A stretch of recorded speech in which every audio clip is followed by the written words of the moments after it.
सम्राट चौधरी का ऐलान, बिहार हुआ पूरी तरह नक्सल मुक्त। जीरो टॉलरेंस पर सम्राट चौधरी, सख्त अपराध पर कसा शिकंजा। गृह बजट में उप मुख्यमंत्री सम्राट चौधरी का टेक्नोलॉजी मास्टर प्लान, एआई से होगी पुलिसिंग। सम्राट चौधरी ने दिखाया नया विजन। औद्योगिक सुरक्षा बल की तैयारी, सम्राट चौधरी का बड़ा कदम। बिहार विधानसभा में गृह विभाग के बजट पर जवाब देते हुए उप मुख्यमंत्री सम्राट चौधरी ने बड़ा राजनीतिक और प्रशासनिक संदेश दिया है। उन्होंने स्पष्ट शब्दों में कहा कि मुख्यमंत्री नीतीश कुमार का इकबाल कायम है और उसे किसी भी हाल में कमजोर नहीं होने दिया जाएगा। सम्राट चौधरी ने सदन में घोषणा की कि बिहार अब पूरी तरह नक्सल मुक्त प्रदेश बन चुका है और राज्य में कोई सक्रिय नक्सली शेष नहीं है। उनके अनुसार हाल के अभियानों में 143 उग्रवादियों की गिरफ्तारी की गई। गृह विभाग के बजट में इस बार तकनीकी रूप से सक्षम पुलिसिंग पर विशेष जोर दिया गया है। सम्राट चौधरी ने बताया कि अपराध नियंत्रण, जेल निगरानी और थानों की ऑनलाइन मॉनिटरिंग के लिए आर्टिफिशियल इंटेलिजेंस का उपयोग किया जाएगा। इससे पुलिसिंग अधिक पारदर्शी, तेज और प्रभावी बनेगी। सरकार का लक्ष्य है कि अपराध की रोकथाम केवल प्रतिक्रिया तक सीमित न रहे, बल्कि तकनीक के जरिए पहले से रोकथाम की मजबूत व्यवस्था तैयार की जाए। उन्होंने कहा कि राज्य में निवेश और उद्योगों के विस्तार के लिए विधि व्यवस्था सबसे बड़ी शर्त है। इस उद्देश्य से सरकार पहली बार औद्योगिक सुरक्षा बल की एक विशेष बटालियन इकाइयों और बड़े निवेश प्रोजेक्ट्स की सुरक्षा सुनिश्चित करेगा, ताकि निवेशकों का भरोसा बना रहे और बिहार औद्योगिक विकास की दिशा में तेजी से आगे बढ़ सके। सम्राट चौधरी ने विपक्ष के आरोपों का भी तीखा जवाब दिया। उन्होंने कहा कि 2005 से पहले की स्थिति सबको याद है, जब अपराध चरम पर था।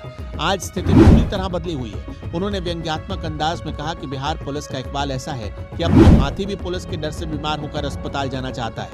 उन्होंने उन आरोपों को भी खारिज किया जिसमें कहा गया कि घटनाओं पर एफआईआर दर्ज नहीं होती। उनके अनुसार आवेदनों की जांच के बाद 96.16% मामलों में एफआईआर दर्ज की गई है, जो सरकार की संवेदनशीलता और जवाबदेही को दर्शाता है। अपराध के आंकड़ों का हवाला देते हुए उन्होंने दावा किया कि बिहार में कई अपराध श्रेणियों में गिरावट आई और कुछ मामलों में राज्य की स्थिति राष्ट्रीय स्तर से बेहतर है। उन्होंने कहा कि सरकार जीरो टॉलरेंस की नीति पर काम कर रही है और कानून व्यवस्था में किसी तरह का राजनीतिक हस्तक्षेप नहीं है। बिहार पुलिस स्वतंत्र रूप से काम कर रही है और अंतिम निर्णय मुख्यमंत्री के नेतृत्व में ही होते हैं।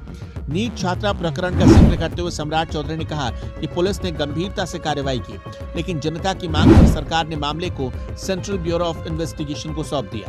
ये कदम सरकार की पारदर्शिता और निष्पक्ष जांच के प्रति प्रतिबद्धता को दर्शाता है।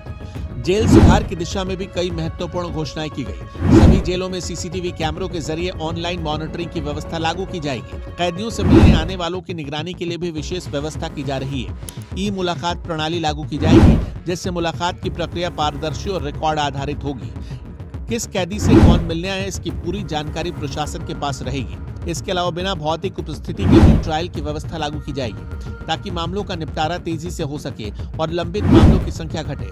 जेलों में बंदियों के पुनर्वास और शिक्षा पर भी सरकार जोर दे रही है। सम्राट चौधरी ने बताया कि 1256 बंदियों ने 10वीं की परीक्षा पास की, जबकि 183 बंदी 12वीं की पढ़ाई कर रहे हैं। ये पहल जेलों में सुधार गृह के रूप में विकसित करने की दिशा में एक महत्वपूर्ण कदम है। सुरक्षा को और मजबूत करने के लिए राज्य में एक हाई सिक्योरिटी जेल बनाने की योजना है, जो पहाड़ी क्षेत्र में स्थित होगी और जहां केवल एक नियंत्रित मार्ग से प्रवेश निकास संभव होगा।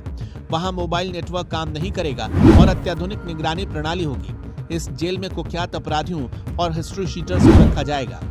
इसके अतिरिक्त भागलपुर में एक ओपन जेल स्थापित की जाएगी, जहां सुधार की दिशा में आगे बढ़ चुके कैदियों को रखा जाएगा। सम्राट चौधरी के इस व्यापक रोड मैप ने साफ कर दिया कि सरकार कानून व्यवस्था को विकास की आधारशिला मानते हुए बढ़ रही है। नक्सल मुक्ति का दावा, तकनीकी सशक्तिकरण और औद्योगिक सुरक्षा बल और जेल सुधार, इन सभी पहलुओं के जरिए सरकार ने यह संदेश देने की कोशिश की है कि बिहार अब सुरक्षा और विकास के नए दौर में प्रवेश कर चुका है।